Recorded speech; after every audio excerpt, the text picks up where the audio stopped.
Hello everyone, welcome back to the channel. I'm Robbie Rhino, and in today's video we're going to be taking a look at the FV4202, which is one of two British Tier 10 medium tanks, the other being the Centurion Action 10, which I reviewed and had a look at just a short while ago. And I'm just going to talk you through the differences between this tank and the Centurion Action 10, and I have three gameplays showing you how this tank performs. So, the same as the Centurion Action 10, this tank has 1950 hit points and 410 meters view range. Mobility wise, there is a slight difference. This has an 810 horsepower engine with a horsepower to ton ratio of 20.26. This is a slightly smaller engine than the Centurion Action 10, but the horsepower per ton ratio is 0.35 better than the Centurion Action 10 because of the weight of this tank, and it's kind of negligible really, but they're both very mobile and they get around the battlefield just fine. This has a top speed forwards of 50 kilometers an hour, which is 3 kilometers an hour less than the Action 10, and 20 kilometers an hour reverse, which is the same as the Action 10.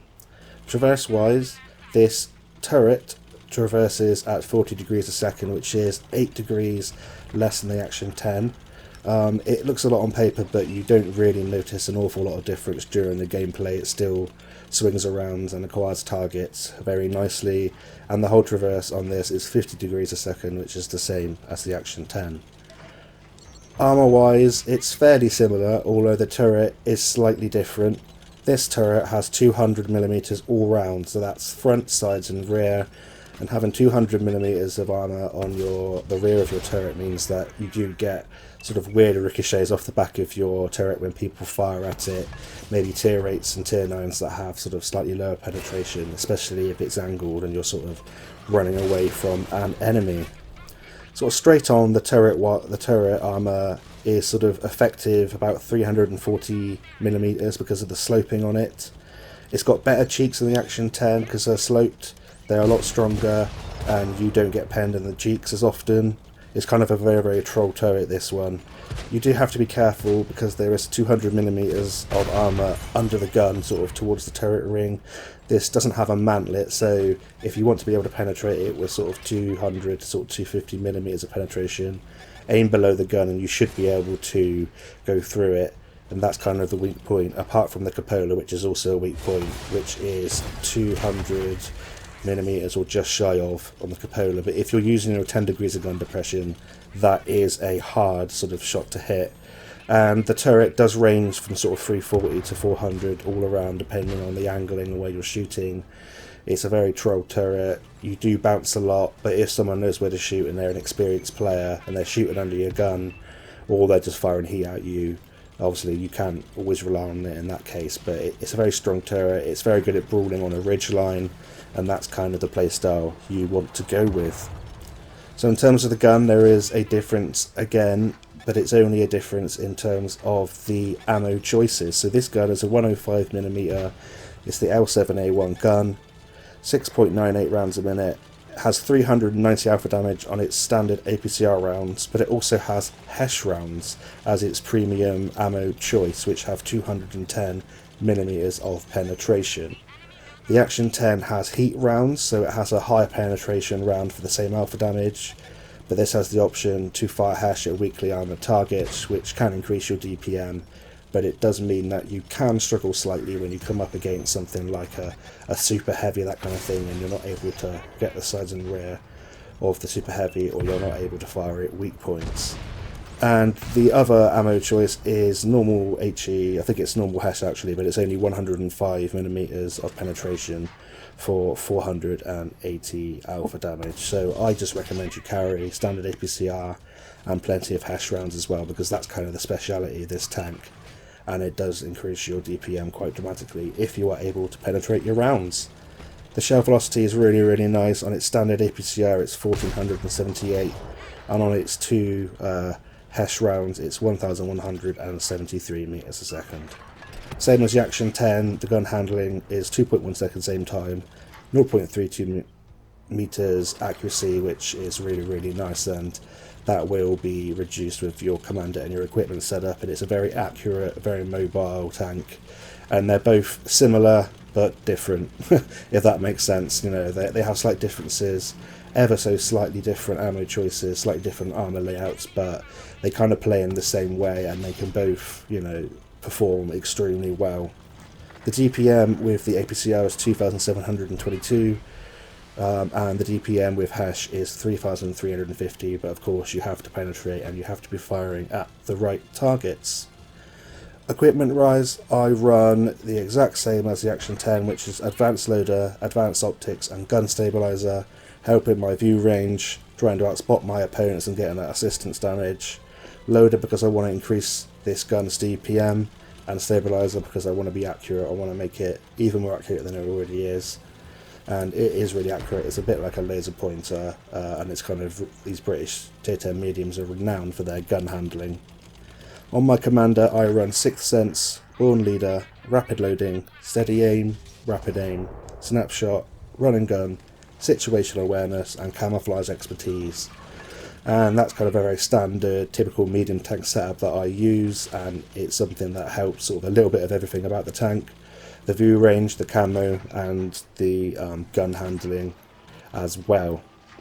So now with all of my commander and my equipment set up, I have a view range of 501 meters, a DPM of 3,506 on its standard rounds, and 4,315 DPM with my Hash rounds. So yeah, it's a very, very nice DPM on a very, very nice platform, and I've been enjoying it a lot. I did say in my Centurion Action 10 video that I didn't enjoy this tank at first when I first played it as much as the Action 10, but I've kind of been enjoying it just as much now, maybe even slightly more, since I've had a couple of sessions in it to get content for this video. And yeah, it just performs really well.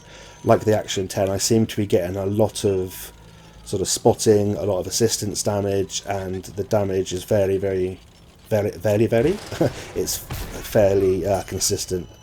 I'm sort of getting, you know, above 3k to 4k damage, direct damage per game, and maybe sort of 1,500 to 2,000 assistance per game, which isn't obviously exceptional games all the time. It does have exceptional games, and I have some very nice games in this replay, but it's very, very consistent, very, very good, consistent performer. I should probably stop saying very, because I obviously can't say it. Yeah, I'm really enjoying it, and I think that you can't really go wrong with either of these tanks. So in terms of this gameplay, as you can see, it's a very close game. At the moment, there is only 5 seconds left on the cap, but we have picked up 5k direct damage and 2.1k assistance damage, and we just get a last kill in before the base gets captured. And we end up with a really nice game there, showing what this tank is capable of on a map like this, very open with lots of ridgelines. We finish MVP with 5.2k damage, 2.1k assistance, high caliber, first class, and yeah, still war medal, which is really, really nice as well, showing that this armour can work with 1,466 base experience points. So that's it for this game. We're heading on into the next game and see what we get up to there, so see you in a bit. So we're now into the second replay of the video, and we're here on Muravanka, which is another map which is a really, really good opportunity for me to use my great view range, my fairly decent camo, my amazing gun handling, and these ridge lines to my advantage. So at the start of this game, I'm going to head over to sort of where all the action seems to be at the moment, and where it used to be on this map, on this sort of 2-3 line and this hill here. Just where I'm heading to the left of me there is like a little brawling area in sort of E and F2, where a lot of heavy tanks like to go, and because of my mobility at the start of this game, I'm just going to pop on the ridgeline, see what I can spot, dip down, and I'm going to swing around into this little nook here, into this little area where I'm able to sort of try and hide from artillery on this downslope to avoid its shell arc and its trajectory. And I'm just going to wait until I'm re-stealth, going to pop up, and I'm going to try and spot tanks that are hiding at the back, like those TDs there. That Death Star I was hoping would get absolutely obliterated. I'm just going to keep moving, trying to avoid the artillery. This is a very aggressive push, and it's often in this position people will come to YOLO you, and as I say that, a bat chat comes around and I'm thinking, oh my god, this is the end. But as you can see, he's auto-aiming, and I'm getting, you know, relatively lucky that he's bouncing his shots, but it just shows that this is a very sort of durable tank. I auto-aim there like a noob. I should have free-aimed that because he's moving. Yeah, do as I say, not as I do, but we get a nice shot there at the end into the back check with the Hesh round, and we roll slightly low but have a nice result. Unfortunately, the bar comes over with its massive gun, and that's probably the only bit of damage he's going to do because that tank is absolutely awful. Going to track him, trying to get out of the way of his gun. Going to get to the side of him to avoid the back chat just coming around. Finish off the bar, and I don't know how I get out of this position alive, but I do. I'm just trying to get out of the way of the back chat. We bait him round, he gets finished off by my friendly, and then the next contender comes in, which is a Malshin, and I'm going to try and go hold down here on this, the wreck of the bat chat, oh no, the bar, sorry, and try and use my turret armour and sort of just rock backwards and forwards, hoping he either hits my turret or he tracks me, and we get a nice shot there into the Malshin's cupola and finish him. This badger comes over thinking that he's going to get an easy kill, but we reverse out with the 20 kilometers an hour top speed, track him in place, and he gets shut down, and just like that we've picked up, there we go, 3,800 assistance damage and 2.5k direct damage, as well as blocking 1,170, and that shows just how durable this tank can be, and I was really impressed with how I played that. I didn't feel like I could have got out of the way of the first bar shot, but I kept calm on my 90 hit points, and I I took advantage of, you know, my turret, my mobility there, and my great rate of fire to track enemies, let my friendlies help me, and we had a really nice result there, picking up all of that juicy assistance. And I'm on 90 hit points, so I've got to be a little bit careful, but I'm just going to pop up and finish that Death Star. I'm using this little lighthouse kind of thing here to stay in cover, finish off the artillery, because, you know, why wouldn't you want to do that? We've moved up to 4.2k assistance with 2.8k direct damage, and as you can see I'm switching between my rounds as and when I feel like I'm going to be able to penetrate a certain opponent. I've switched to my Hesh rounds because I've seen there's an FV4202 down here, and I was hoping to get through his paper turret. Unfortunately, I think he might get finished off before we get there. I can't quite remember, this was from a few days ago. But this just goes to show that you shouldn't give up if you feel like you're in a situation that you might not be able to get out of. You just got to try and fight to the end. Use your knowledge and, you know, things like tracking, your mobility and your rate of fire, and try and outplay your opponents, and, you know, let your friendlies have the best chance they have of helping you. It doesn't always happen, but you've always got to try and play as a team, regardless of whether it works or not, because you can't beat 15 opponents on your own, even though sometimes it feels like it. So as we're going over here, I'm just trying to go from ridgeline to ridgeline so that if they do pop over, I've got a chance of using my turret armour to bounce. There is a light tank, which very quick light tank that could actually out-traverse me, but we get a lovely shot into the back chat. He gets tracked, and we get another shot as he bounces a couple of rounds off me. And now it's just his standard being, we're just going to get the Hesh round in, right through the hull of that tank because it's very weak, and that's it for that game. Epic victory, and I felt like that was an epic victory. I felt like I had a really nice game, picking up 5 kills, nearly 4k damage, got the ace tanker and the sniper medal.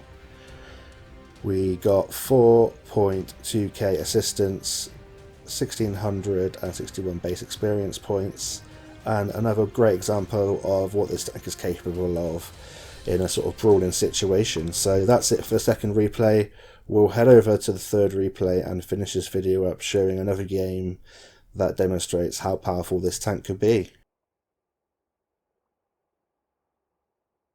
So we're now into the third and final replay of the video, and we're here on one of my favourite maps. This is probably my favourite map actually at the moment. It's a map that offers me a lot of opportunity to use my great view range, my fairly decent camo rating, my turret armour, all round good mobility, to try and push the tempo, be aggressive, and to try and, you know, turn the tide in the battle and turn it in my team's favour.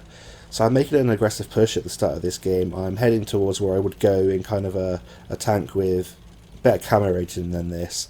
This has okay camo rating, but it isn't the best.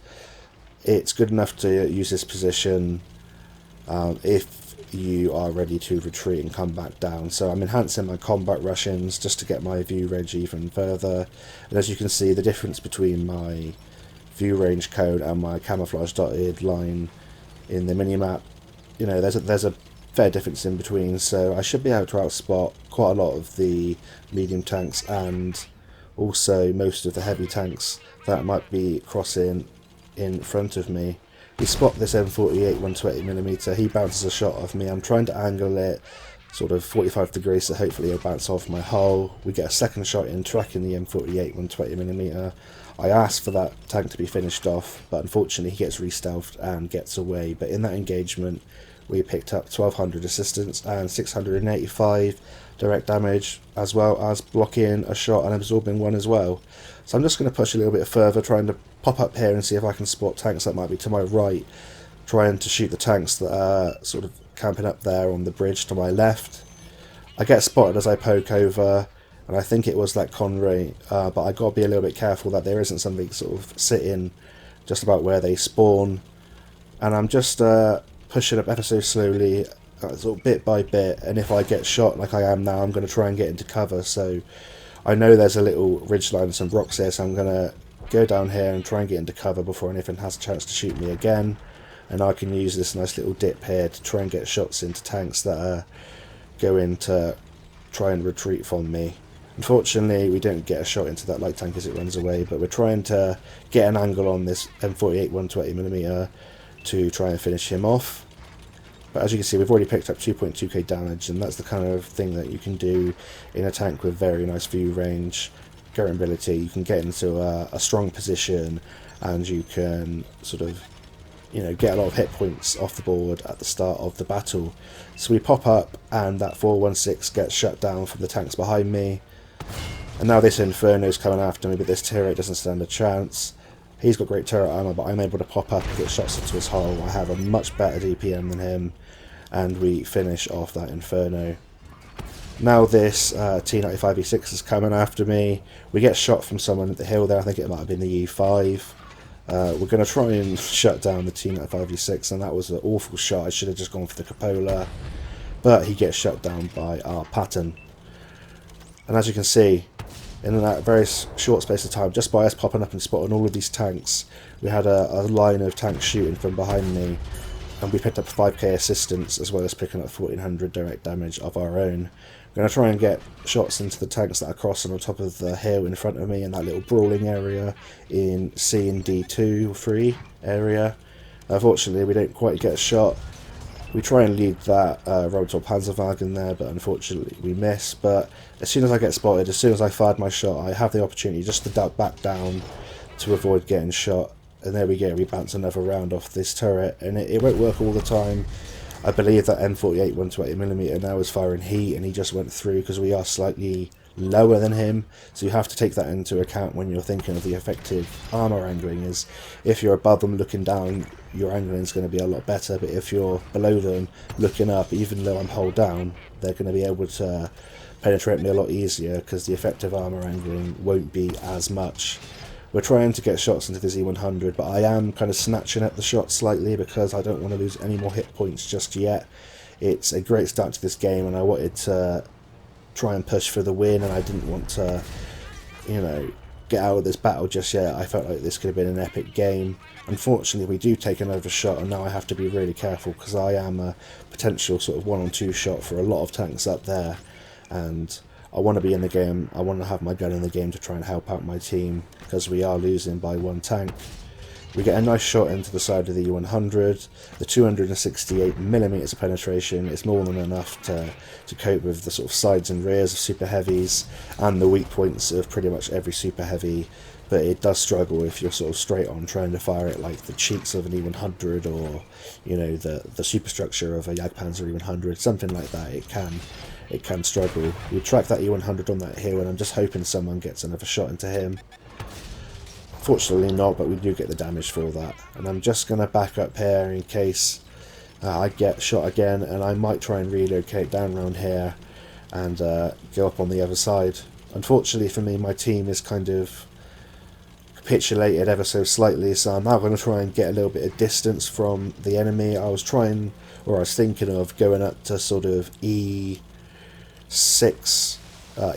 sorry, on the, straight in front of me, trying to use that bridge and that ridge line as a bit of cover, but I felt like I wouldn't be able to outrun some of the medium tanks that are going to be coming down after me. So I'm just trying to think where I'm going to go. I'm trying to get as much distance as possible to try and stop myself getting shot. I've gone underneath the bridge to use the sort of the arches of this bridge as cover as I'm going up this hill. It's kind of risky, but I felt like it was the right play at the time. Unfortunately, another tank goes down. It's just me and a light tank versus 5 enemies, and there's still a chance we could pull it off, but I needed the light tank to sort of go forth and spot for me, and you know, now here we go, I'm signalling ready to fire. I'm trying to let the light tank know that I am ready to shoot what he spots. This E100 is angled at 45 degrees on that hill, and it's going to be very hard for me to penetrate him at this angle.